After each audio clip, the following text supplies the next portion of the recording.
मागच्या व्हिडिओमध्ये आपण क्लास 12चं स्टेट बोर्डचं मॅथमॅटिकल लॉजिक हा लेसन आपण स्टार्ट केला होता आणि त्यामध्ये मी तुम्हाला एक टास्क पण दिला होता की मॅथमॅटिकल लॉजिक हा स्कोरिंग लेसन आहे. त्यामध्ये आपण स्टेटमेंट काय असतं ते कसं ओळखायचं असतं, त्याची ट्रूथ व्हॅल्यू काय असते आणि स्टेटमेंट आपण कशाला म्हणतो, कुठले सेंटेन्सेस स्टेटमेंट नसतात, हा सगळा पार्ट आपण पाहिला होता. आणि होप सो की तुम्ही ती फर्स्ट एक्सरसाइज जो आहे त्याचा टास्क दिलेला तुम्ही कम्प्लीट केला असेल. आज आपण थोडंसं पुढे जातो आहे. तर आता आपण बघतो आहे याच्यामध्ये कंपाऊंड स्टेटमेंट्स. कंपाऊंड स्टेटमेंट म्हणजे काय की ज्यामध्ये आपण कनेक्टिव्ह वापरून दोन सेंटेन्सेसला दोन स्टेटमेंट्सला आपण एकत्र केलेलं आहे, त्यांना आपण म्हणतो काय तर कंपाऊंड स्टेटमेंट. जसं काही एक्झाम्पल्स आपण घेऊया, कारण हे जे काही लॉजिकल कनेक्टिव्ह आहेत हे लॉजिकल कनेक्टिव्ह वापरून आपण हे कंपाऊंड स्टेटमेंट्स जे आहे ते बनवत असतो. तर जसं उदाहरण जर घ्यायचं झालं आता इथे, तर एक छोटंसं एक्झाम्पल देतो आहे. पी पी हे एक आहे स्टेटमेंट की that Nagpur is in Maharashtra. Nagpur हे महाराष्ट्रामध्ये आहे, ठीक आहे. आणि क्यू घेतलं आपण की चेन्नई इज इन तामिळनाडू. हे दोन वाक्य आहेत आणि हे दोन म्हणजे स्टेटमेंट्स आहे. Yes, Nagpur is in Maharashtra. We can say the truth value of this statement that it is true. Chennai is in Tamil Nadu हे पण ट्रू आहे, आपण सांगू शकतो कॉन्फिडेंटली. त्यामुळे हे स्टेटमेंट नक्कीच आहे. आता जर या दोघांना आपण जॉईन करतोय connectivity, Nagpur is in Maharashtra and Chennai is in Tamil Nadu. So now we connect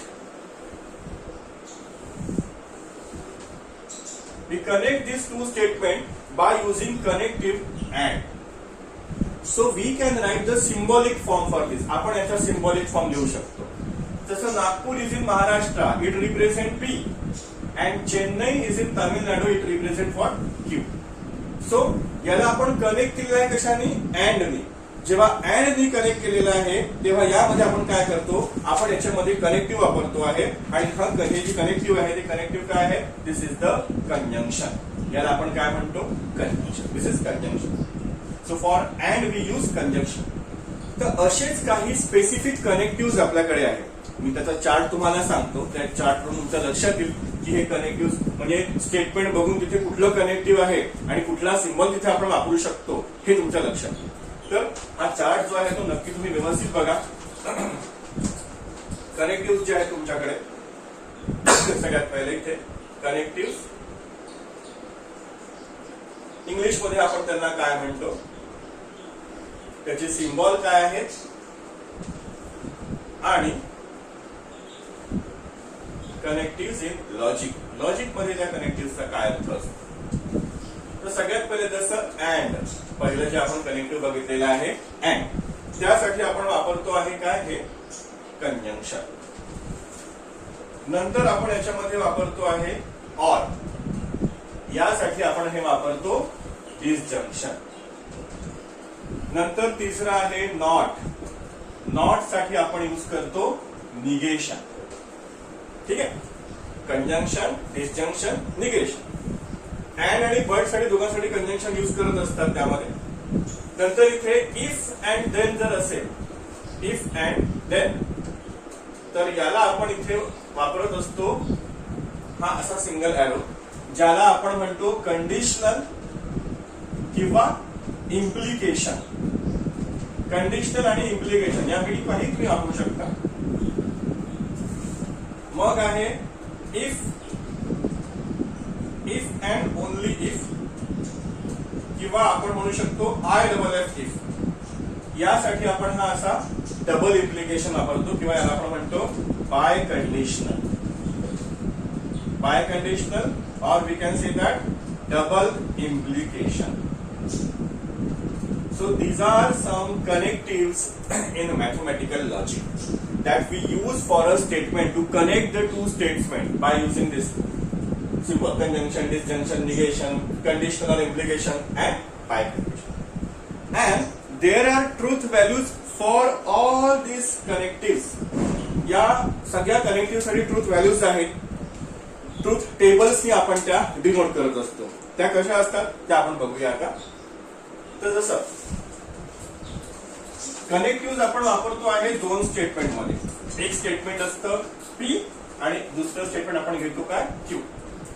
दोनच असेल असं काही नाही, बऱ्याच वेळा तीन स्टेटमेंट पण त्यामध्ये असतात, पण आपण सध्या जे बघतो आहे दोन स्टेटमेंटचं कनेक्शन. तिथे दोन स्टेटमेंटला आपण एका कनेक्टिव्हली कनेक्ट करतो. तर यामध्ये याची जी ट्रूथ टेबल आहे हा सगळ्यात इम्पॉर्टंट पार्ट आहे याचा.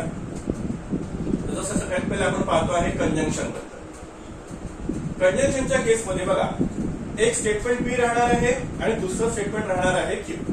आणि आता जर यांचं कंजंक्शन आहे तर काय होऊ शकतं, पी आणि क्यूच्या या ज्या स्टेटमेंट्स आहे यांच्या बाबतीमध्ये एक तर दोन्ही स्टेटमेंट्स हे ट्रू असतील, किंवा पहिलं स्टेटमेंट ट्रू असेल दुसरं फॉल्स असेल, किंवा पहिलं फॉल्स असेल दुसरं ट्रू असेल, किंवा दोन्ही स्टेटमेंट फॉल्स असतील.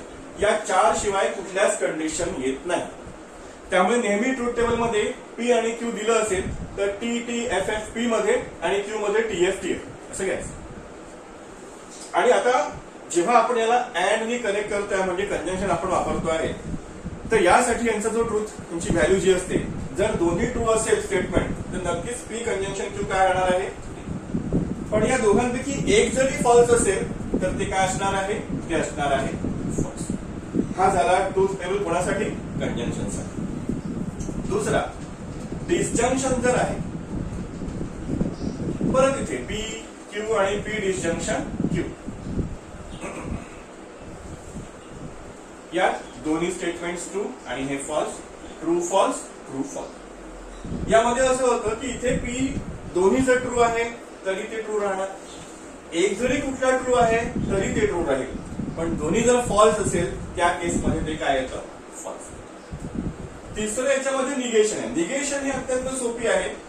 निगेशन म्हणजे आता तुम्हाला स्टेटमेंट आपण एकच पद्धतीने घेऊ पी किंवा क्यू, एक तर ते ट्रू राहणार आहे किंवा फॉल्स राहणार आहे. तर याचं निगेशन काय असेल, ट्रू असेल तर फॉल्स त्याचं निगेशन आणि फॉल्स असेल तर काय राहणार, ट्रू त्याचं निगेशन. ठीक आहे, अशा पद्धतीने हे ट्रूथ टेबल यांचे तयार होतात. अजून दोन आहेत आपले. आपण तिसरं बघतो आहे बाय कंडिशनलचं आणि पाचवं आपण बघूया बाय कंडिशनल. कंडिशनल किंवा इम्प्लिकेशन,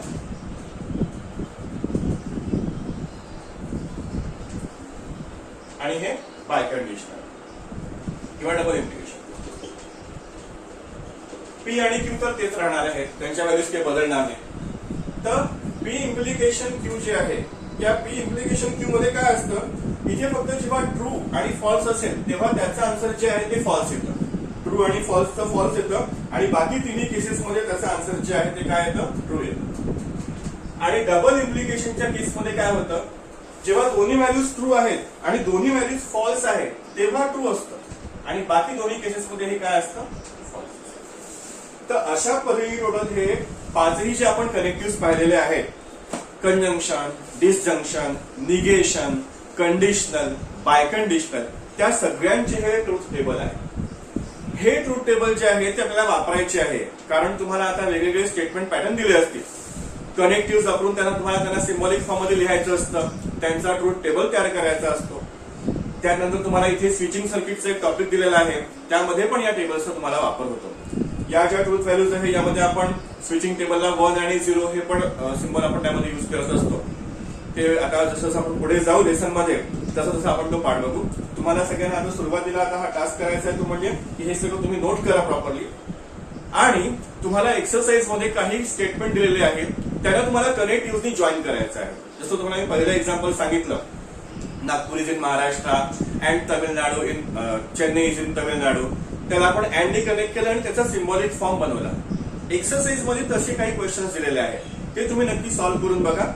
त्यात तुम्हाला जर काही क्वेरीज असतील, डाऊट असेल तर नक्कीच तुम्ही तुमचे कमेंट्स मला द्या, म्हणजे त्यातून मी तुम्हाला मे बी काही सोल्युशन नेक्स्ट व्हिडिओमध्ये देऊ शकेल. ठीक आहे, आपण भेटूया पुढच्या व्हिडिओमध्ये. धन्यवाद.